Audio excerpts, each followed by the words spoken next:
All right, let's go ahead and begin with introductions and a prayer. But thank you all for coming out this night. I would love to tell you that every question that you have is going to be answered. I don't know that we can tell you that because we need to remember that everything is very much in process right now. We are on a journey to General Conference and things are changing, it seems, almost daily. So please know we'll do the best that we can, and we'll send you to other resources along the way as more information comes out to us. By way of introduction, you all know me. I'm Michelle. I'm the pastor here at Oswego United Methodist. And who is this fine man? I'm Bob Pearson. I am the lay member to the annual conference. There's two of us. I'm one of them. Good at Deb, and then we'll come to Rick. And I'm Deb Gice. I'm the lay leader for here at LOUMC. And I'm Rick Shewell. I'm the pastor at Christ United Methodist Church. And I can say a few more words about this young man, because we are so honored to have Pastor Rick Shewell with us here. Rick is one of the dynamic young pastors we have now in our Columbia District and our Oregon-Idaho Annual Conference. He's been at Christ United Methodist Church for 3 years as lead pastor there. For 4 years before that, he was at St. Paul's United Methodist Church in Idaho Falls. And before that, for 4 years, he was an associate pastor at Boise First, a beautiful church there. And I guess I'll tell a quick story about Rick, because Rick's background is in the Nazarene Church. Now, that is a close relative of the Methodist Church. And Rick tells the story about how he got started off because he grew up as a Nazarene, went to a Nazarene university, college, and then to the Nazarene Seminary in Kansas City, Kansas, and sat down to become ordained in the Nazarene Church. Well, the funny thing happened. I didn't pass. In history, the Nazarene Church broke off from the Methodist Church in the early 1900s, 1904, 1908. The reason was because the United Methodist Church was becoming cosmopolitan, and the Nazarenes wanted to focus on rural areas. And from its inception, the Nazarene Church did not require education. Well, poor Rick, educated as he was, sits down in front of the board reviewing him, Rick and I guess 3 or so stalwart Nazarene pastors, and they start making fun of him and kind of make it a little difficult. And just before too long, Rick is saying, maybe I'm a Methodist. And for all these years, we win. We've got Pastor Rick Shewell as a Methodist, and we're glad he's here. Yeah. Did we say they made fun of you because they did not have a seminary education and you did? They attacked my education and said that because I got educated, I was not ready for ordination. And being a young Nazarene boy, I was naive to think, how could more education be a bad thing, especially in Nazarene institutions? And so it was a rough time. We're glad we got you, Rick. And I'm glad to be here. The Church of God out of which I came has a close relationship with the Nazarene Church. So Rick and I are connected on several fronts then. Yeah. So let me begin us with a word of prayer. Lord, I thank you for each person who is gathered here this evening, for the hopes that they dream, or that they bring, or the fears that they bring, for the fact that we are together, the family of faith, knowing that whatever happens, you go with us and before us. And the mission of the church to make disciples of Jesus Christ for the transformation of the world will still stand. Thank you for your presence in and among us. Give us a sense of your peace that passes understanding as we talk. Help us create an environment of love and peace and mutuality as we listen to one another and as we learn. For it's in your name we pray it. Amen. We decided that rather than let Deb ask the opening questions, since Rick was the one, is that right? Yeah. Since Rick was the one that came up with the question, that maybe it would be best to let him ask it. So Rick, why don't you go ahead? I've done a couple of these kind of gatherings at a few different churches, and one of the things that I think is always important to mention that if you're somebody that came out on a Tuesday night to talk about the future of your denomination, I think it's safe to say you're somebody that cares. I think it's safe to say that you're somebody that holds some opinions about the future of the denomination. And I think you're somebody that loves your church.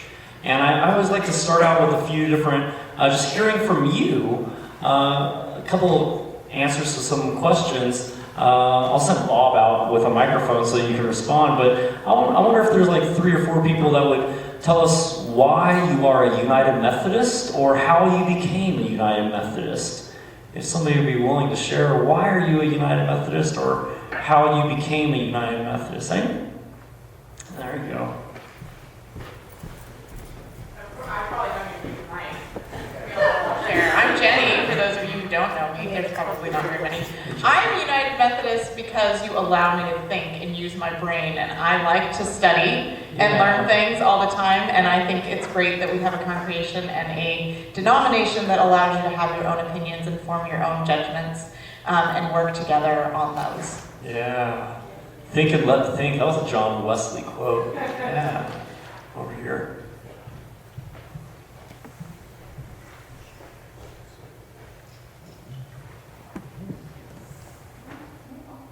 Oh, I was saying they needed a gym. Yeah, Jenna. Who else? Why are you United Methodist, or how you became a United Methodist? Anyone got up here? Yeah, make them work, make them willing. I like it.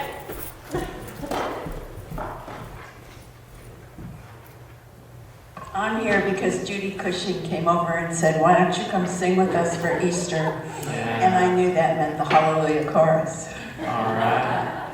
And I tithed right away, but I joined 3 years later. And I was raised in the UCC Congregational Church.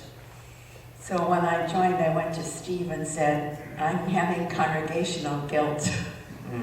But here I am, Yeah. 13 and a half years later. Beautiful. Beautiful. One And more. it's the people. The people. It's the people. One more. Yeah.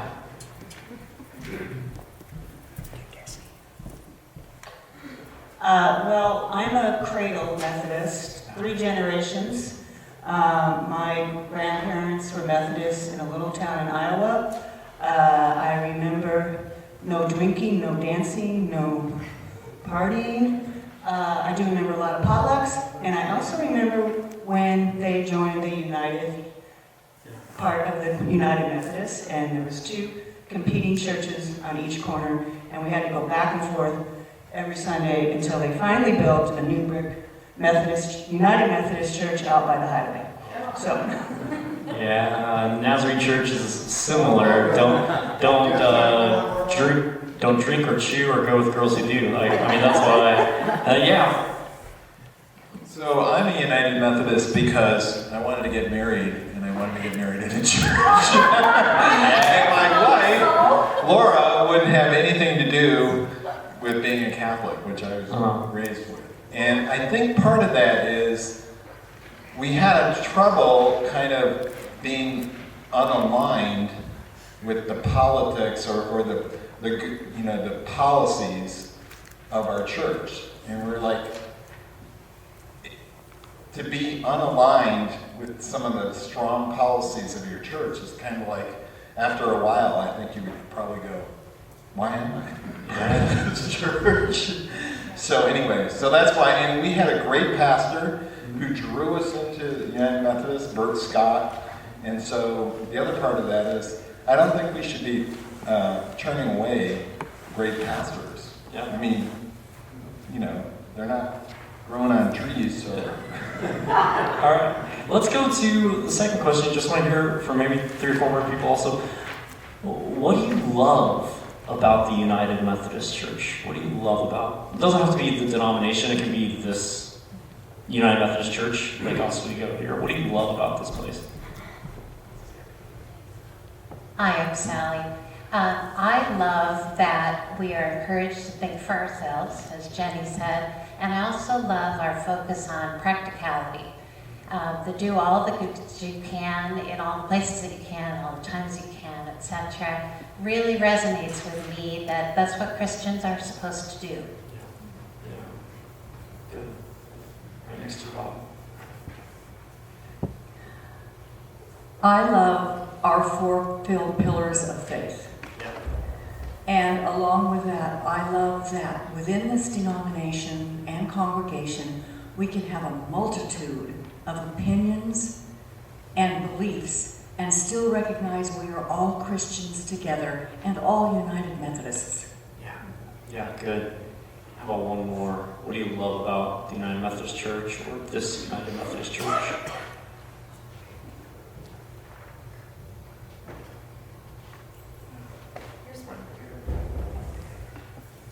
What I love is that it's not insular, but we're concerned about others Yeah. and do a lot of outreach in the community. So it's far-reaching. We don't just nurture ourselves, but we think about how can we be of assistance and help to others. Yeah. Yeah. What I heard in all these, how I became a Methodist and what I love about the United Methodist Church is a relationship, right? We were brought in by somebody. Many of us were brought in by somebody that's valuable here. And relationship with people that we disagree with, that's valuable to us as well. A community where we're allowed to explore our thoughts and challenge our own beliefs and thinking. A community that is serious about putting our faith into action and bringing about good and making things right in our world.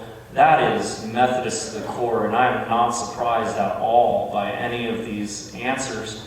And whatever happens in our denomination as we move forward, those things won't change. We don't lose any of those things. There are some folks in our denomination who got to a point where they say, on this particular issue, you must agree with me or you're out. Well, when they made that rule and made it solid at General Conference in last February, they said, hey, we win, we made the rule, all of you that disagree, you're out.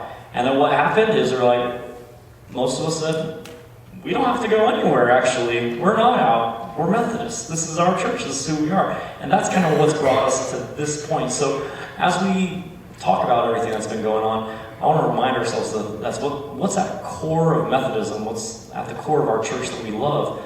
That's rock solid, and that's not going to change. So thanks for sharing. So tonight we're going to be throwing a lot of information at you and a lot of terminology, and many of you may be familiar with how the church, the Methodist Church, works, but many of you may not be. And so we want to make sure that when we start talking about all these things that you have an understanding of how our church works. So I'm going to start first of all at LOUMC. So is John handing these out? Yes. Yeah, and if you would, if you can share as couples, that would be helpful because we make 30 copies. So these just are some terms. Yeah, we might be a little short, so by the time we get to this back row, I'll see who is short and I'll make more copies.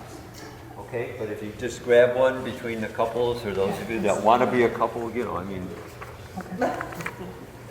know how you could over the law and stuff.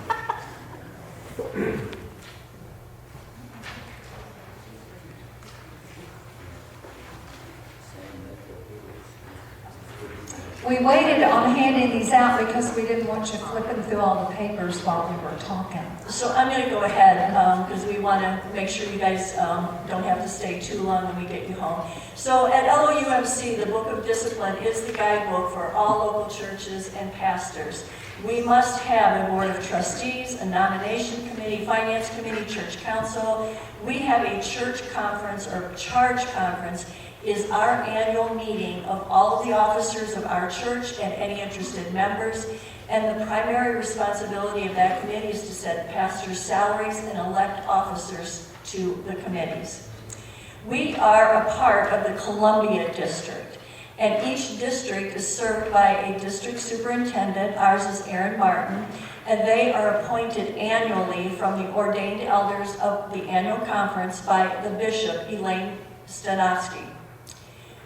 The next step is that we have an annual conference, and we are a part of the Oregon-Idaho annual conference. And it's a basic unit of organization of the UMC. It refers to the geographical area that it covers, as well as the frequency of meeting annually.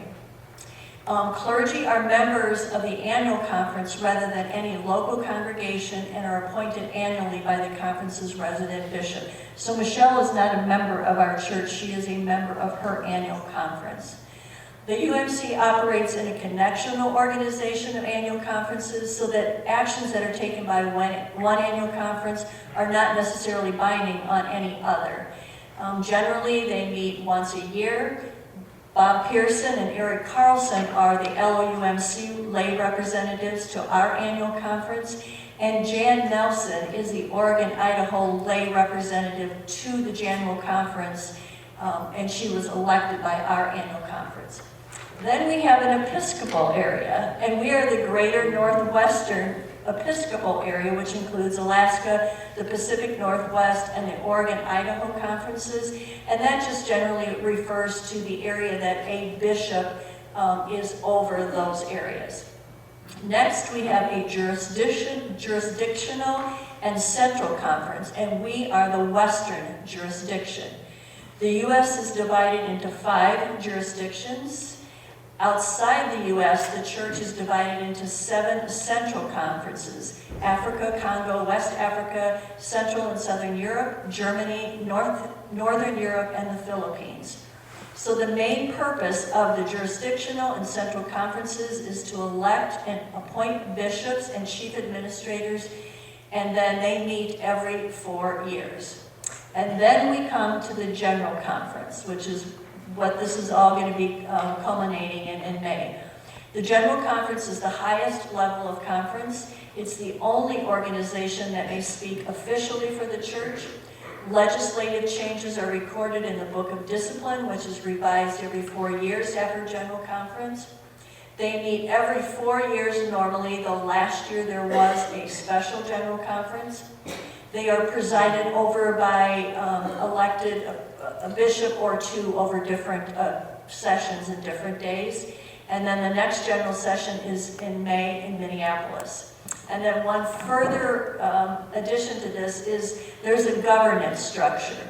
So the General Conference is sort of like the legislative branch, and they make decisions on doctrine and polarity. And then the Council of Bishops is similar to the executive branch, and they meet twice a year, and their charge is to speak to the church and from the church to the world and give leadership in the quest for Christian unity and interreligious relationships, and they are presided over by a president. And then the Judicial Council, which we will be hearing about tonight also, it's actually the Judicial Branch, and it consists of 9 persons that are both clergy and laity, and they are elected by the General Conference to rule on questions of constitutionality in church law and practice. They also determine whether the action of local churches, annual conferences, church agencies, and bishops are in accordance with the church law. They also hear appeals from those who have been accused of offenses that can result in defrocking and revocation of membership. So I know that's a lot to take in, but it is important to sort of understand all of these in relationship to the other things that we're going to be sharing tonight. So are you all good Methodists and you knew all that? If you didn't, here's a plug for Methodism 101. We've got a class coming out next month.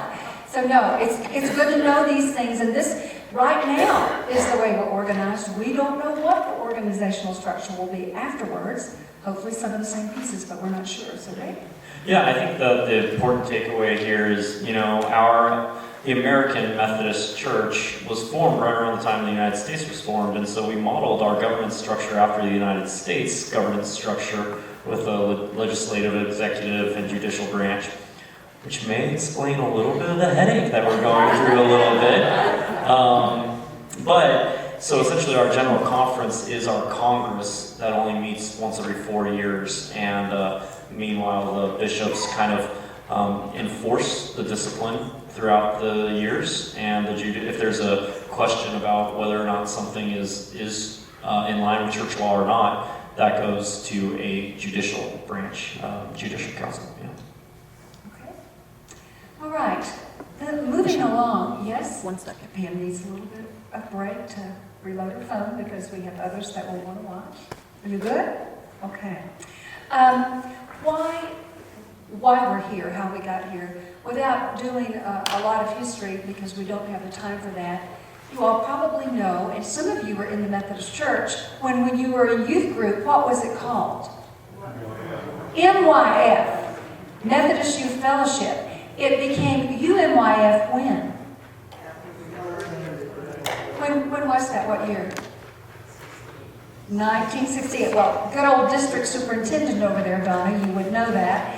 In 1968, when the Methodist Church, the Evangelical Brethren Evangelical United Brethren Church, came together to form the United Methodist Church. And we've not had a split in the church since that time. In my heart, I figured that it would always be over this issue. We'll say a little bit more about split later. But since 1972, when the issue of homosexuality was brought to the floor of General Conference, the only official body that can speak for the Methodist Church, we have been debating this issue for 48 years. Can you imagine the pall that leaves over top of General Conference, knowing that each time you come to conference, it's going to be a fight, it's going to be, in addition to everything else you do, that there's going to be fighting words, there's going to be stress and strife. And 2019 General Conference was the hope, that special called conference, that we might be able to put this issue to rest and live amicably with one another, but of course we saw that that did not happen. So at this General Conference, you'll hear a protocol and some other things have been put in place that we hope that finally we'll be able to leave conference with a solution and we'll be able to move forward amicably.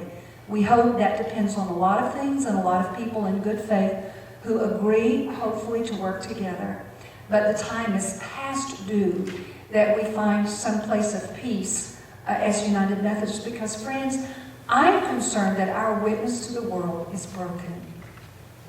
Our membership, our folks who've been coming to the church is a bit down over the last couple of months, over the last couple of years, the last year. I think that part of that probably has to do with the stress and the strife within the church. So it is time to address this issue. So we're excited that we've got some great resolutions and possibilities on the table to do that. And with that, I'm going to let Bob say a word to you about how our local church has dealt with this issue. Some of you have been here a long time and you know the history of what you've been through over the issue of reconciliation. Some of you are newer and you don't know that process. So Bob, gallop us through it. And it will really be a gallop. They selected me because of the group up here. I've been in our church longer than the others. I was here in 1995, but I know there are people who've been here longer than that. Lake Oswego has been studying, discussing, and in some ways agonizing over this issue. We had a reconciling advocacy group as early as 2009. I know we've got a member of the group that's right here tonight. And they presented many papers, many thoughts, they had meetings and so forth. Between 2011 and 2012, made presentations to leadership team, to the church council, and so forth.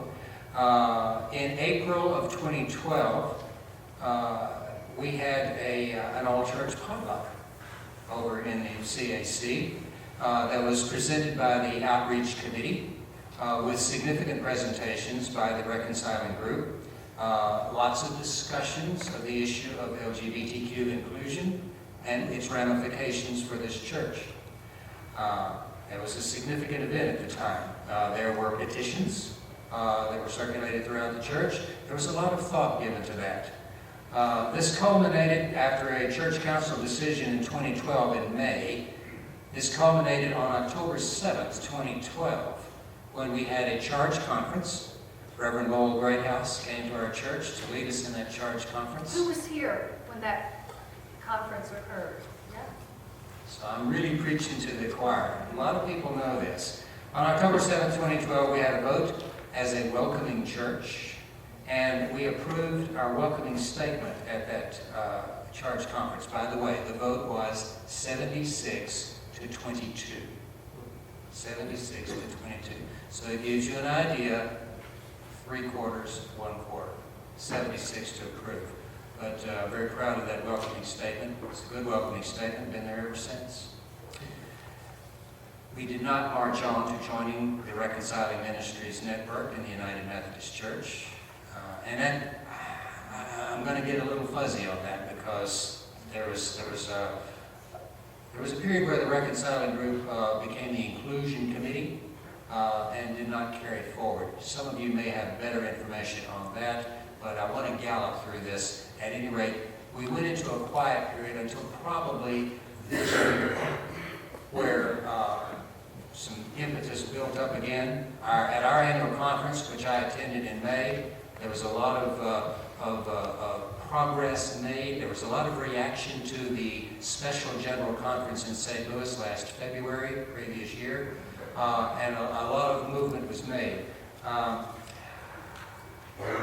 What we have done this year, and I advocated for this as I spoke in the pulpit on June 16th, that we put our first indication of reconciliation and welcome in our church up on our sign out on South Shore Drive in a subtle but visible way on June 16th.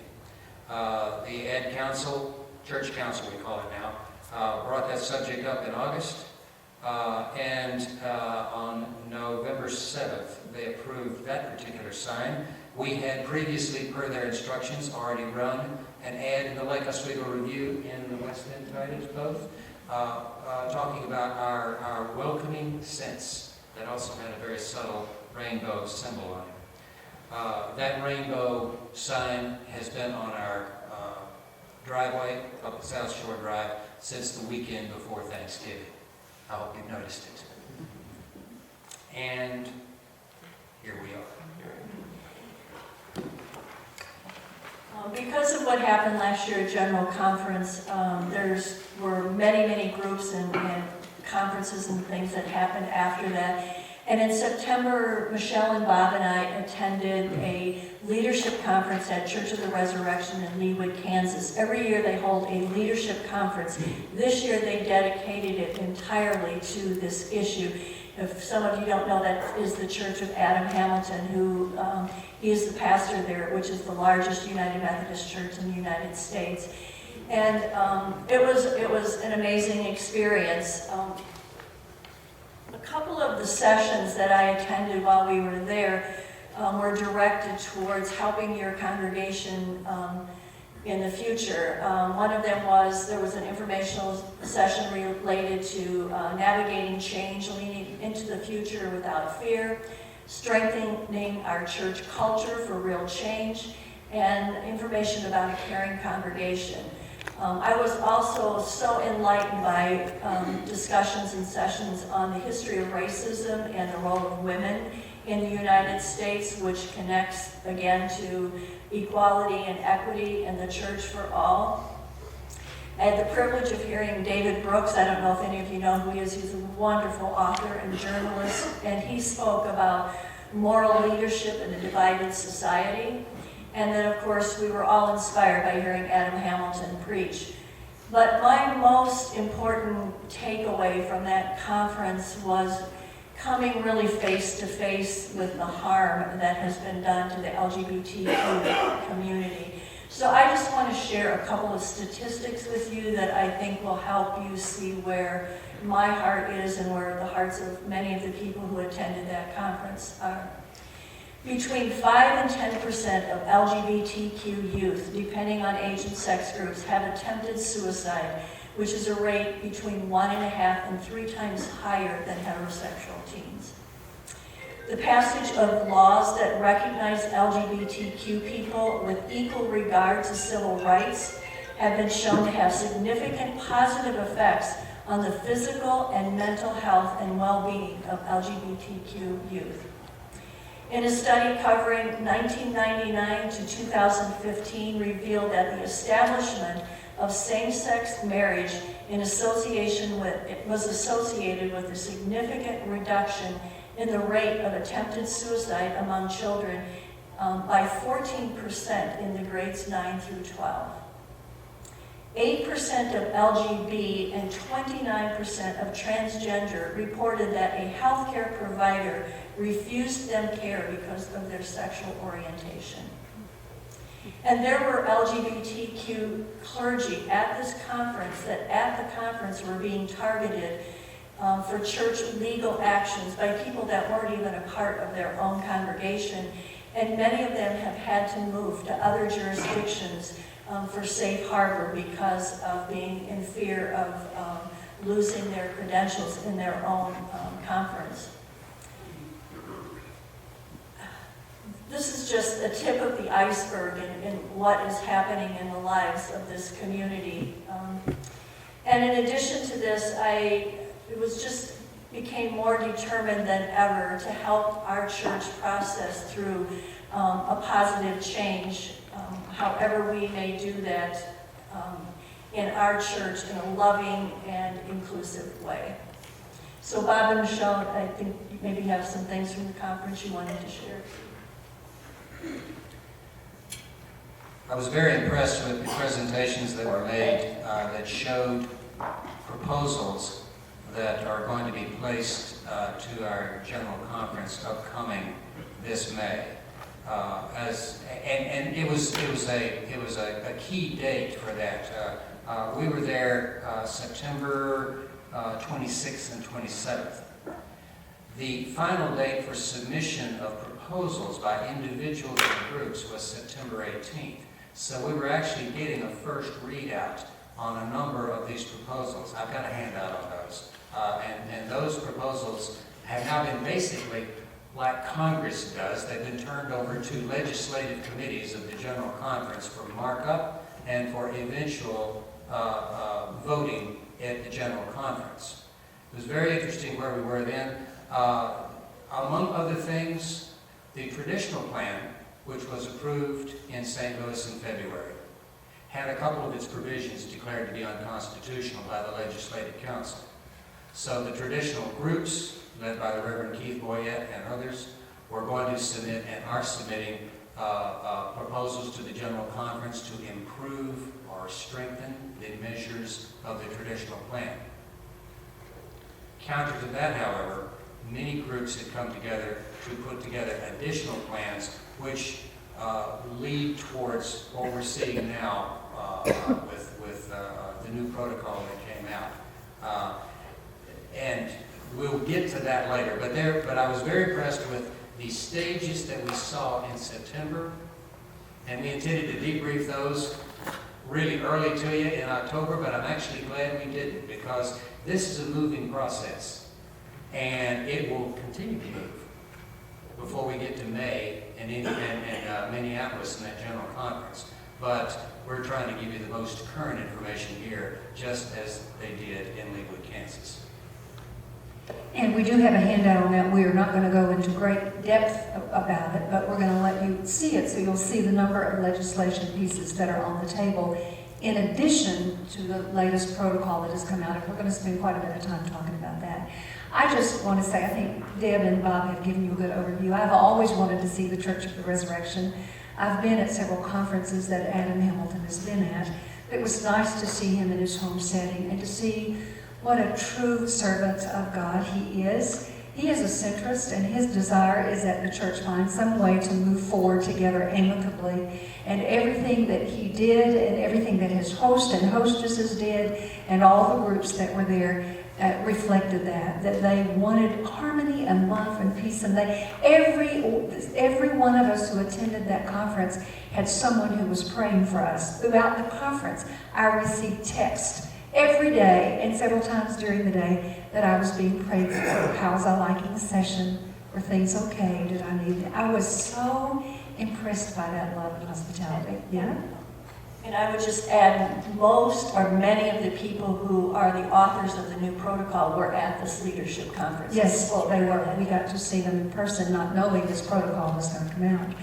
Before we go on to Rick, let me say to you, Rick is one of our youngest clergy, and we are so proud of him. And he was at our charge conference this year and gave a beautiful spiel, kind of an overview of what had happened over the last year, and said, you know, I am willing to come to any of your churches and share this story if you want me to. So we scooped him right up, got the date on the calendar before we left.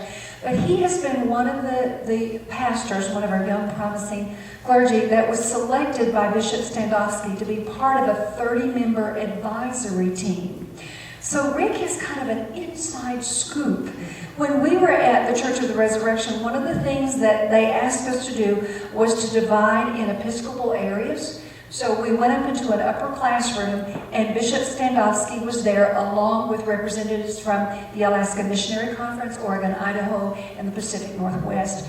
And we talked about the possibility of a fresh expression of faith that might come out of the Western jurisdiction, a different denomination perhaps, or a part of the United Methodist Church that had very much a Western jurisdiction look and convictions.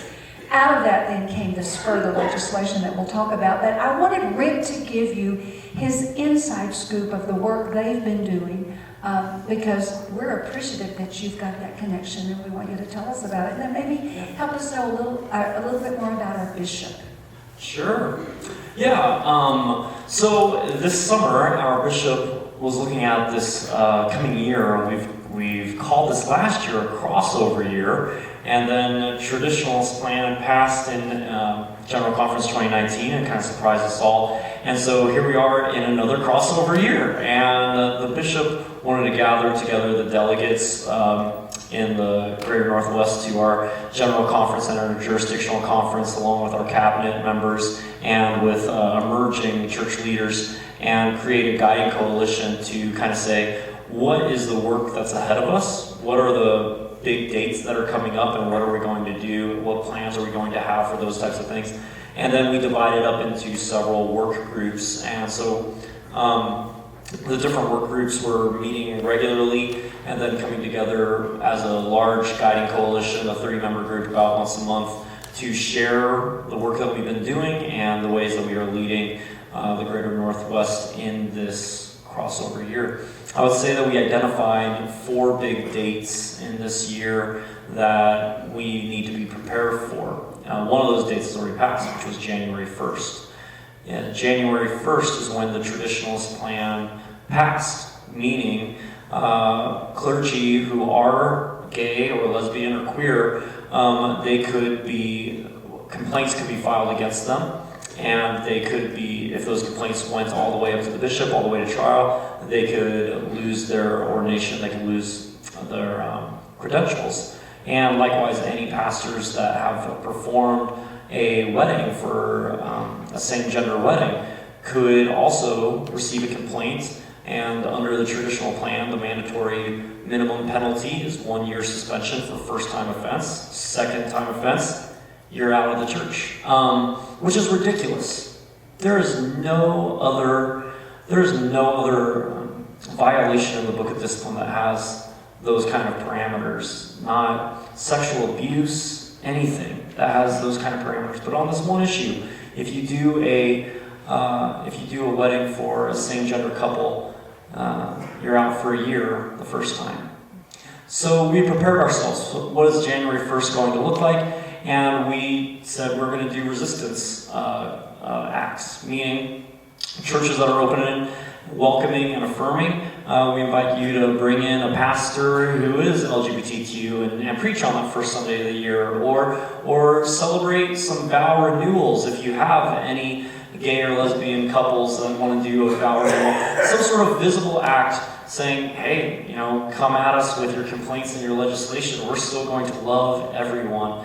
Well, January 1st came and went, partly because of the protocol that we're going to discuss a little bit later. And there wasn't this thunderous wave of complaints and trials like we thought there was going to be. I think another big thing that contributed to that was back in November, our bishop led the Western jurisdiction bishops in this statement of safe harbor, a declaration of safe harbor. And they boldly said, look, come January 1, we're not going to hear any complaints on this issue. We're not going to take them forward. And the interesting thing is, in our denomination, the way it works, bishops are held accountable by the other bishops in their jurisdiction. And so when a jurisdiction of bishops see eye to eye on something, that's a powerful movement forward. The Western jurisdiction, everything Colorado West, this is important to know. We are a small jurisdiction. We have 26 votes at General Conference of about 850 or so. It's small. It's small. So what assets do we have? We have, number one, that we are in agreement with each other. We are longing for a fully inclusive United Methodist Church. We're in agreement with each other. That's powerful and that's strong. It's meant that we can lead in a lot of large ways. And the other thing is, though we're small in people, we are large in geography. I mean, does the United Methodist Church want to lose half the United States? I don't think so. So even though we don't have a whole lot of votes at General Conference, we have a lot of power because we agree with one another, we're on the same page with one another, and we represent a large geographical part of the United States. So we have, though we don't vote, we don't have a large voting presence, we have a big voice before the votes ever come, which is what has pushed forward, I believe, which has worked to bring forward this protocol. The resistance in the West has made this negotiation possible. So the other 4 dates, or the other 3 dates coming up this year that the Guiding Coalition is really looking at is, of course, General Conference. What's going to happen there? We're putting together a lot of if-then statements. If this happens, what do we do as a Guiding Coalition, as a Greater Northwest area? And then the Annual Conference, where we have a lot of power to legislate how we organize our churches and ministries in our area, and then the Jurisdictional Conference, which is coming up after that, which is typically a place where the only action is to elect bishops. But it's a new day, and so maybe the Western jurisdiction will have some different powers in defining who we are. So that's what we've been up to, and I'm also here to answer questions that you might have. We'll get to that part a little bit later. Yeah. And what I would say, in addition to what Rick has said, is when he says we're all in agreement with one another, he means the bishops are in agreement with one another, so then we can move forward with the stance. It doesn't mean that we're all in agreement. Not everybody in this room is in agreement. So I just wanted to offer that clarification. We know that. But we're saying as a jurisdiction, we have that Yes. united front. I would say as annual conferences and as delegates, typically we are. Of course, we don't agree on every issue in every way in our local churches. And if you disagree with, if you disagree with your church, well, here you are. You're saying, I'm a part of the church. Even though I disagree, I'm here. I'm going to be a part of it. And that's still that stick-to-itiveness that is present in the West. We hold together with one another. So that's the power, yeah. Great. Thank you, Rick. All right, did you know that the newspaper makes decisions about whether or not the church is going to split? Did you know that? It's been amazing, news. What makes the news is headlines like this: Methodist Church poised to split. Some of them have been a lot more definitive than this. But the truth is, who is the only official body that can speak for the United Methodist Church? The General Conference. The General Conference has not spoken. But this protocol, what's the long title? I don't have it all in front of me. Protocol for Grace and Reconciliation Through Separation. Yes, what Rick said. That did not come out until after the first of the year. I think it was January the 3rd. January the 3rd. But when that came out, of course, the headlines started flying. We want to talk with you a little bit about what this protocol is about. Is it in effect? Will it go into effect? How did it come together? Who were the key players? Were all the voices at the table? How was it negotiated? But before we get to that, let me ask you this. One of the things that I did at home in Tennessee is work with Deb and Bob and Pam to make sure that you had information that came out to you, because I knew you were reading all this stuff in the paper. How many of you all followed the links that Pam sent you in the spotlight, or you've done other reading besides just what we're telling you tonight? So a number of you have done that. So some of the protocol then is not going to be unfamiliar to you. Just some of you it will be. But it's nice to know that we have a foundation of some folks who've already done some reading. So what John is handing out to you now are talking points that came out of Bishop Standotsky's Epiphany letter. Is that right? Yeah, it's that and the protocol. It's that and some talking points of the protocol. And then we're going to hand out the actual article about the protocol. So, yes, Pam, do we need to stop?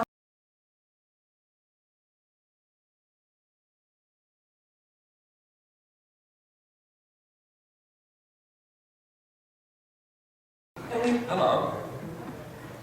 Yeah, I've been here now for something over 45 minutes. I haven't heard yet what the question is and what the proposed answers are.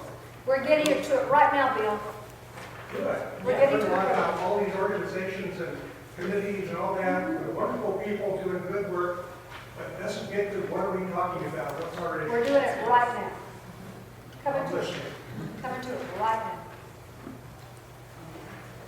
You've been here that long, but not everybody else has. And so we wanted to provide a structure for those who do not have the information that you have, Bill, because you have been here a long time. There is, almost an unlimited amount of information to read we've had over this last several days, and it's been a little overwhelming and it's complicated. There's a multi-page thing with all the details of the protocol, but what we have done on this one page is to try and pull out sort of the basic essence of what this protocol is. So I'm going to present that, and then we'll have some conversation about that and some more detail about that. Should I just go ahead? Yes, go ahead. So again, the protocol for reconciliation and grace through separation. There were a group of 16 United Methodist leaders from around the world who hold a wide range of theological and social convictions. They've negotiated protocols for a graceful separation within the United Methodist Church.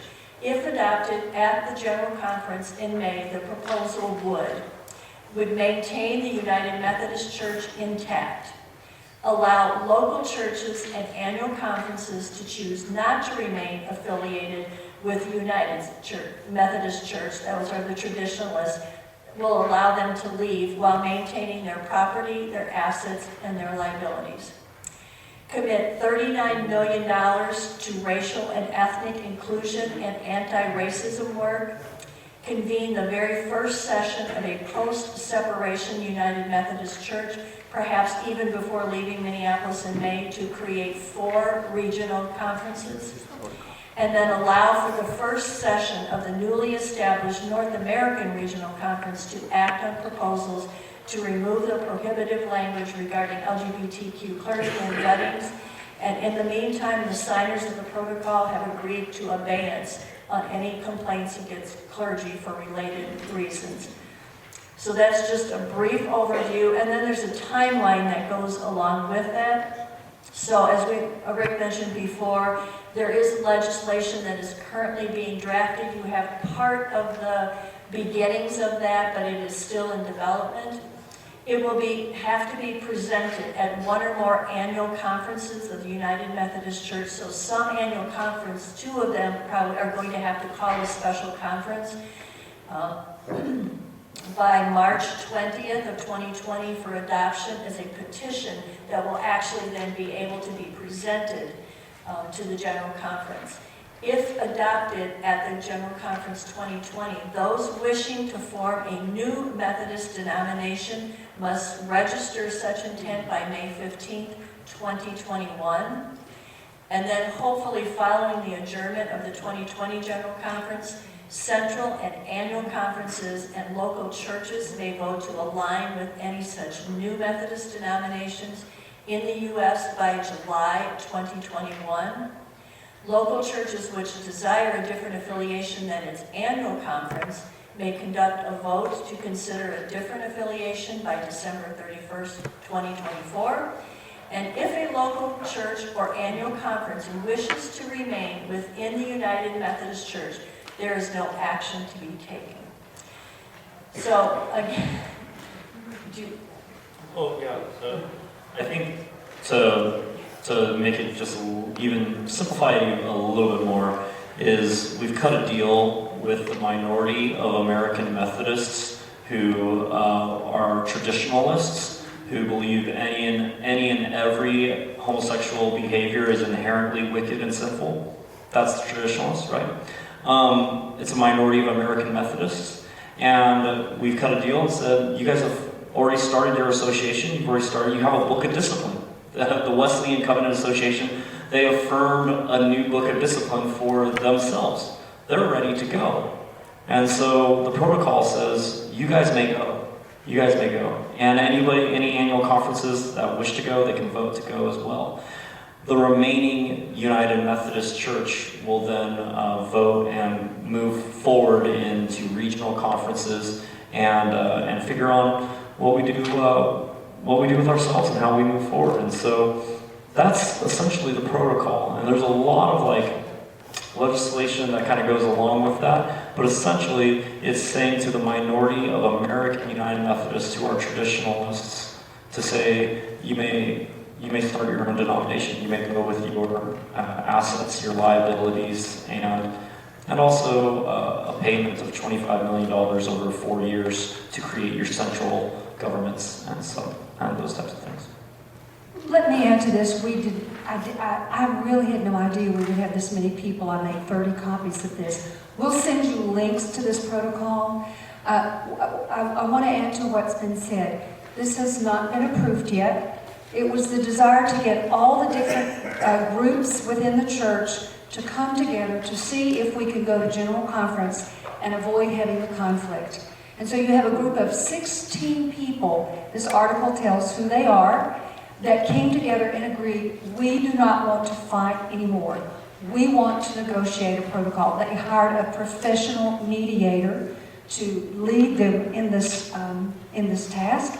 And if you recognize the name of Feinberg, he was the one that was in the victims' compensation for the 911. He negotiated I don't have my glasses on, the BP, Bob, please read it because I cannot read it. Lawyer Kenneth Feinberg represented the victims in the BP oil spill in the Gulf of Mexico. He was opposed by Mr. Rick Godfrey of Chicago, Illinois, who represented BP on that. Interestingly enough, Rick Godfrey is a United Methodist. Kenneth Feinberg is Jewish. They came to respect each other so much that during 2019, when Rick, who serves pro bono in the Illinois Annual Conference, realized that we were getting to a point where nobody was agreeing on anything, and a negotiator, a mediator of great stature was needed for this, he called his opponent, Kenneth Feinberg, because Kenneth Feinberg is probably the best. Kenneth Feinberg agreed to assist the United Methodist Church pro bono. And our presiding bishop has said, that's a gift of God.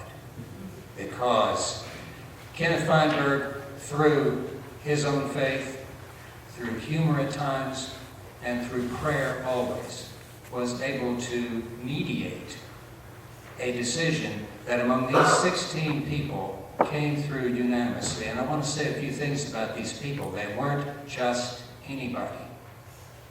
They were as diverse as Jan Lawrence, the head of Reconciling Ministries of the United Methodist Church, the Reverend Keith Boyette, head of the Wesleyan Covenant Association, progressive and traditional at the same time. They met 4 times this past year for 2 days each. In fact, they were meeting while we were at Lieber, Kansas, and we didn't know it, but they were in the midst of their sessions. And to try to move forward with a plan that everybody could agree to. All right, so when we say Kenneth Feinberg, a very important person, and this group of 16 to get unanimity was also a remarkable thing. Unusual about this group, heretofore, previous proposals, sessions, and so forth had been basically done without the contributions and sometimes even the participation of African, Filipino, European, Central Conference delegates. This group of 16 was called and convened by Bishop Yamasu of Sierra Leone. It was convened by an African Central Conference bishop who had great credibility, and he usually led the prayers when they had to have prayers on these sessions. I think we're all willing to jump in. I know you're wanting us to get, we're now in the heart of the matter when we talk about the protocol. It's important to note that the mediator made it very clear that their goal was to get to a yes vote. And what was at stake if they didn't get to a yes vote is that the strife and the stress and the strain would continue. They worked together. They had difficult times where they literally had to take breaks to pray, to work through their differences. But at the end of the day, they all came out with a unanimous decision. And he made this very poignant statement that I think will preach and preach and preach again from every pulpit. The perfect is the enemy of the good. The perfect is the enemy of the good. Nobody wins 100% in this. They all gave up something to gain that the Methodist Church could move forward in its current stance, that those who needed to disaffiliate and felt like they needed to could do that. They would leave with monetary gain. $39 million was given to our marginalized community. $25 million was given to the traditionalists, and they gave $13 million of that to the marginalized. $2 million was given to new expressions of faith that might not have even been dreamed up yet, but could be dreamed up. But the goal was that we would be able to leave without fussing and fighting anymore. Basically, that's what the protocol is about, and they all agreed that they would work together to promote the legislation, and that they would use their influence in organizations and groups to try for the protocol to move forward so that this would be the end of the division. Yeah, and I think when I was trying to break down protocol in the most simplest terms, saying that the traditionalists are being offered a way out and they can form their own denomination. And when I said traditionalists are folks that believe any and all homosexual behavior is inherently wicked and sinful. That is the belief. Now, in the post-separation United Methodist Church, the church that's left over, there's still going to be folks in our churches that have traditionalist views. The difference is, can you hold your traditionalist view and still worship with somebody that you disagree with? Still say, hey, though we don't see eye to eye on this, can we not love each other, right?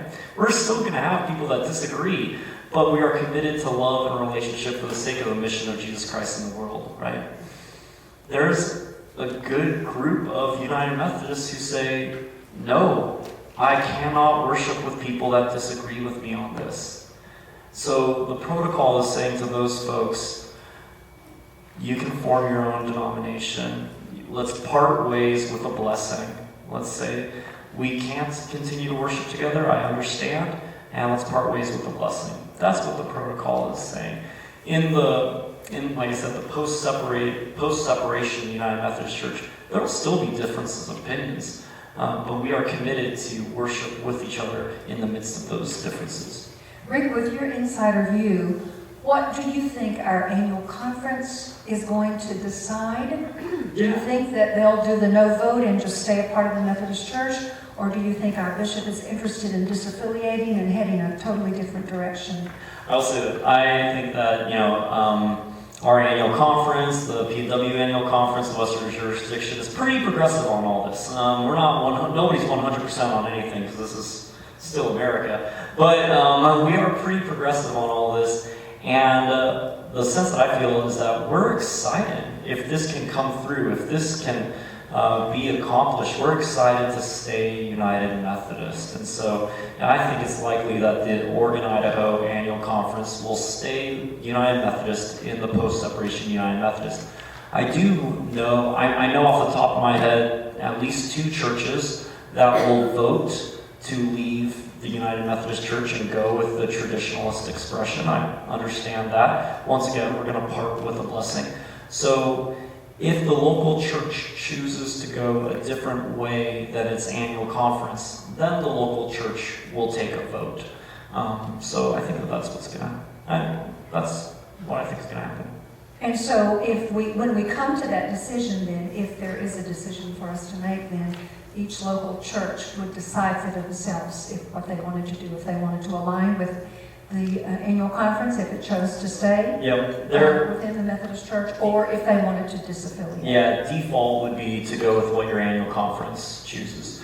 So, it's a pretty outside chance, but if our whole annual conference, all the members of the annual conference choose to vote to go with the traditionalist denomination, outside chance, I would say near zero, and you as a local church said, no, we don't want to go to that, then you would have to vote to stay United Methodist. Does that make sense? So it's a vote. You only need to vote as a local congregation if you disagree with the direction of your annual conference, whichever way your annual conference goes. So you are default part of your annual conference. Every annual conference is default part of the United Methodist Church in this protocol. Why don't we go ahead and see if you have any questions before we do a summary? Yes, Bob. This is opposite of what I thought. I thought. Do we need to bring the microphone back to you? I thought that the Western Conference. I thought the Progressive Western Conference would split away and they would be the new name. And that the traditionalists would stay the Methodists.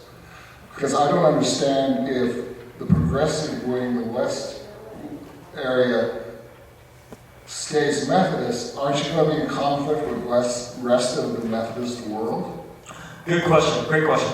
So the reason why there is a slim majority at our general conferences, that the slim majority that votes at general conference that passed the traditionalist plan, is because our central conferences, the United Methodist Church outside the United States, especially in Africa, is growing like gangbusters. And they are having more and more of the general conference vote.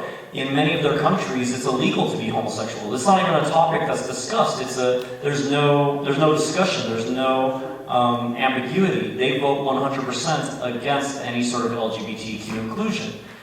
Can we also say that Bishop Yambusu has said that all of the African delegates are in agreement with him that they are going to move forward with the program? Sure, yes. And so they, with the minority of American traditionalists, have made kind of an unbeatable voting bloc.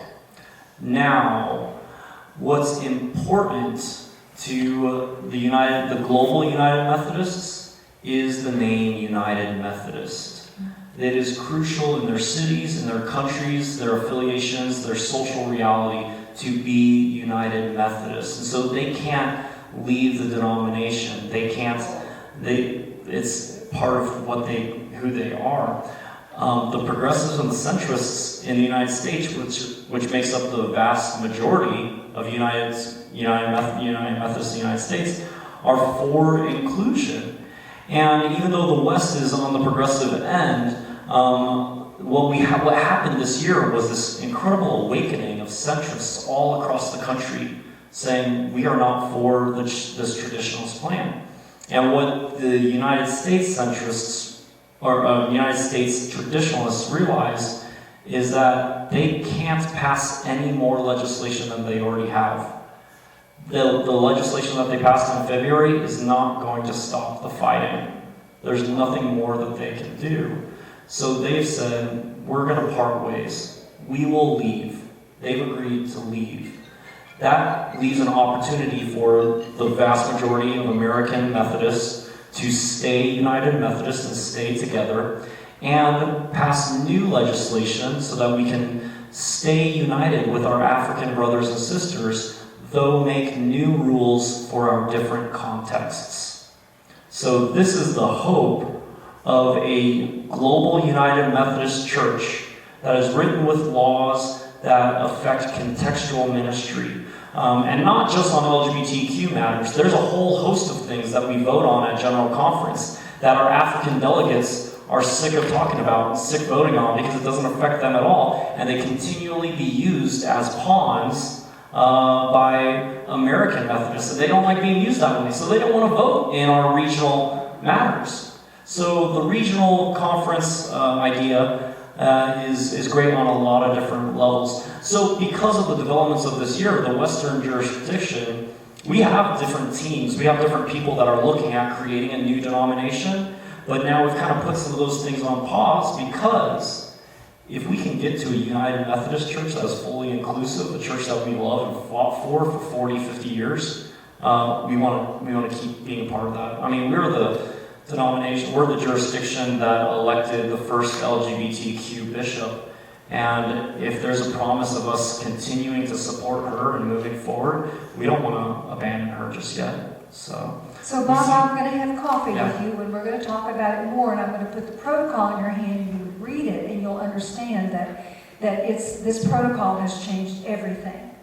The traditional group agreed. If you have not watched the video, there was a conference yesterday morning at 6:30, a live stream. Did anybody watch it? It's been video recorded. We can send you the link, where Keith Boyette was so gracious and said, we don't want the church to fight anymore. We're tired of the fighting. We are going to end the battle. We are going to leave. That came from the Wesley Covenant Association leader who said, we're tired of the fighting. If we just move forward with all these proposals, it's going to continue. We are choosing to leave so that peace can exist in the church. Who else has a question? One thing, I may have missed it in the FAQ, but my question is, will the traditionalists that separate, if this all goes through as we see it, will they have their own conferences? It's up to them. Yeah, they'll have kind of a nice chunk of change to organize themselves in whichever manner they like. 25 million, I believe. 25 million. 25 million. Yeah, just to try and clarify in my brain here, so then it sounds like the regional conference that we would create, those 4 regional conferences, that would be almost more of our highest body over us, even though there'd probably still be a general conference for any world issues that affected all 4 conferences, but otherwise we would have a book specific to our regional conference, and that's Africa. Okay. Yes. Just want to make sure I was understanding. Yeah, that's kind of like step 2. Step 1 is creating an exit for the traditionalists in America, and then step 2 would be creating regional conferences for the rest of the United Methodist Church. Yeah. Who else? Jim and then Marty. Yes, will there be any future financial burden on the churches? Oh yeah. We've gone through quite a project for the last 3 years, and faced and dealt with some heavy financial burdens, and now I'm sensing that we may be facing another one. So part of the Guiding Coalition's work is to alleviate the burden of the local churches, because we believe this is where the life happens. We want to keep our local churches strong, and so it may mean being leaner and meaner at our administrative levels, eliminate a few redundancies.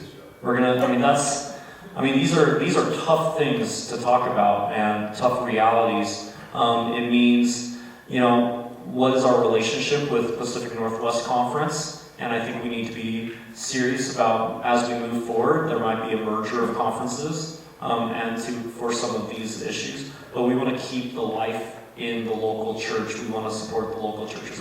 I think we will still shrink a little bit more as a denomination, I think, before we see an upturn. But hopefully there is going to be a good pressure release going through this time period that we can start to see some revitalization of our whole denomination coming forward. Will we have any say in that?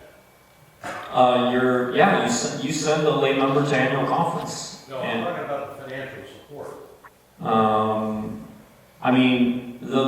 The say that you have happens through our typical process of who you vote to represent your your church to the annual conference, and then the annual conference will vote on those matters. So that's how that happens. Yeah, I just want to clarify one, like Jenny, I'm trying to get my brain around this, but if the traditionalists leave, will they be Methodists? They can call the Methodist name? No, they won't retain the United Methodist name. They can call themselves whatever they want. And what they created a Wesleyan Covenant Association. I'm guessing, but it's totally up to them. I'm guessing it'll be something like that. But the United Methodist Church will still be a global church. Will and still the be. reason that I think the conflict for Jenny and for me is how can this African country be operating? And it's because they have their own good discipline, isn't that right? Not yet. So the way things currently go is that we have one book of discipline, but central conferences outside the United States, because we don't want to be colonizers, we don't want to force them to live like we have voted, they are allowed to adapt the book of discipline according to their context. That's what I'm thinking. And that's been difficult, that's been a hard pill for us to swallow. And essentially we're saying, well, why can't we also adapt the book of discipline for our context? Which is what the regional conference plans will do. So that's what the sheriff's had a different discipline than we have. I would drink a beer with my bishop. I could never have done that in the South. But in Europe, that's perfectly acceptable. That's just one example that you contextualize where you are in the church. Yeah. Good question. So, that's just what I wanted to understand. Yeah, so we'll try to have greater contextualization. I think there's one thing that was said at the gathering in September at Church of the Resurrection is that as Methodists, we either have to part with a blessing or walk loosely together. Walk loosely together or part with a blessing. We're going to actually kind of do both. We're going to part with a blessing for our traditionalist churches and leaders, and then we're going to walk a little bit more loosely with our global United Methodists. So that's what we're doing. My understanding is that the protocol missed the deadline for filing petitions for next general conference, so they're going to have to vote even to take this issue up, I think. Yes and no. Annual conferences get a sweeter deal. So anybody is allowed to, any one person, you are allowed to submit legislation to the general conference. That had to be by September 15th, I think. But an annual conference of that body, they can submit up to March 20th. So we haven't figured out how they're going to do it yet, but they're probably going to have an annual conference bring it forward. And they're not the only ones. Alaska is bringing forward legislation that isn't written yet, asking to be disbanded as a conference and to be incorporated as a missional district of Pacific Northwest. So this is not outside the realms of normal. Annual conference can submit legislation this late.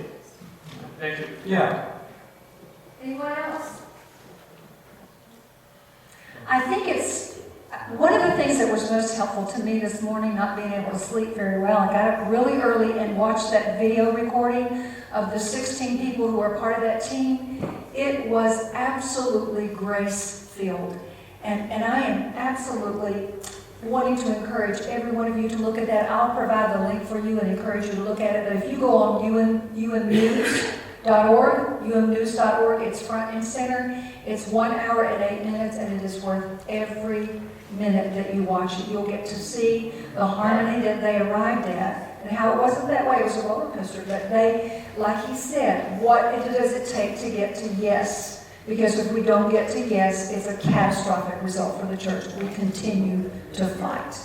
Other questions? Yes, George.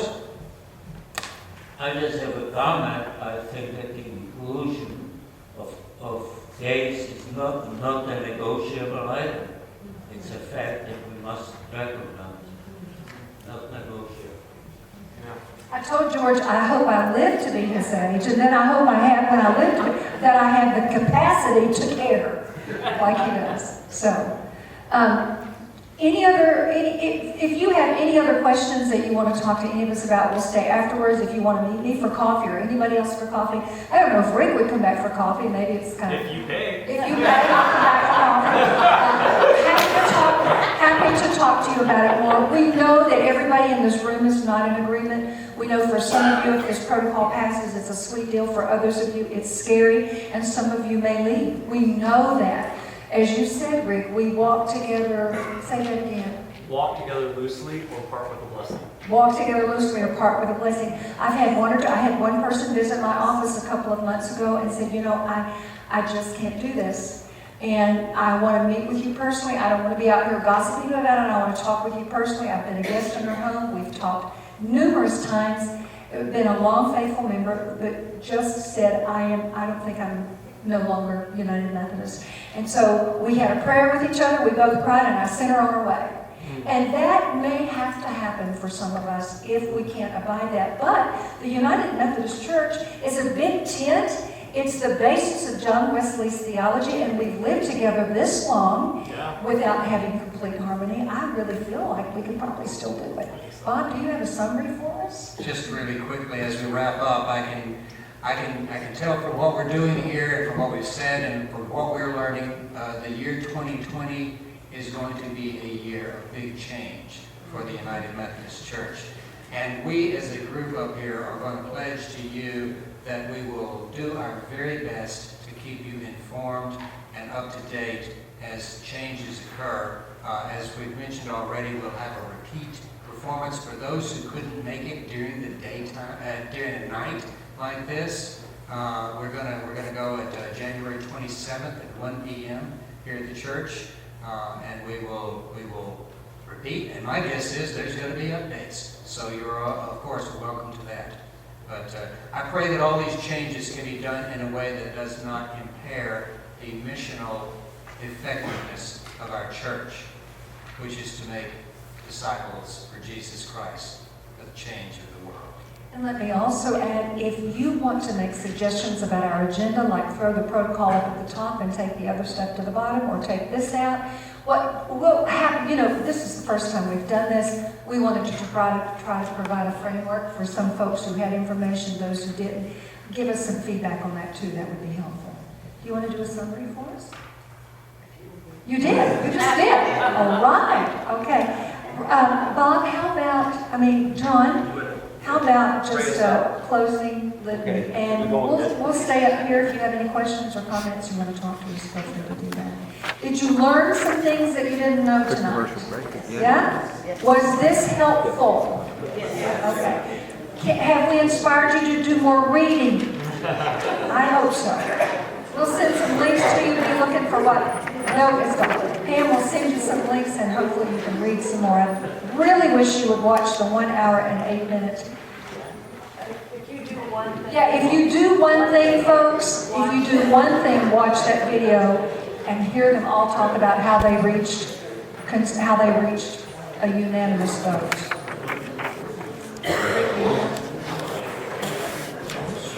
All right. We're going to do this litany and send you on your way. All right. You all follow along in this prayer and offer this up to God. Yeah, let's stand. Let's stand. Your part is the same part throughout. You've got the same line throughout. You'll hit it before it's over with, for sure. Gather. So you'll respond with, gather together your separated people. Let's pray. Lord, you are the source of love, peace, and reconciliation. Gather together your separated people. For all Christian churches and communities, that they may be made faithful witnesses to the gospel. Gather together your separated people. For church leaders everywhere, that they may work together and promote unity among Christians. Gather together your separated people. Across all our mutual ignorance, prejudice, and hostility. Gather together your separated people. Across all our differences of thought, outlook, and religious allegiances. Gather together your separated people. That we may be a community of love bound together by your word and our works. Gather together your separated people. That we may hear and heal each other as we cry out to you. Gather together your separated people. O God, for your greater glory. Gather together your separated people. That we may lift our voices as one. Gather together your separated people. For our Christian brothers and sisters who are suffering persecution and death throughout the world because they profess the name of Jesus. Gather together your separated people. Together, let us pray. God, our Mother, Father, We come here before you, heeding the prayer of Jesus, that his followers be one. We come here to pray together in Jesus' name. We ask you to bless us with deepening faith, enduring hope, and selfless love. Give us hearts ready to find you and love you in all our brothers and sisters who profess to be followers of Jesus, and the courage and generosity to work together for your kingdom and your glory. Together we pray in Jesus' name. Amen. Thank you so much for coming. We'll be up here if you want to chat.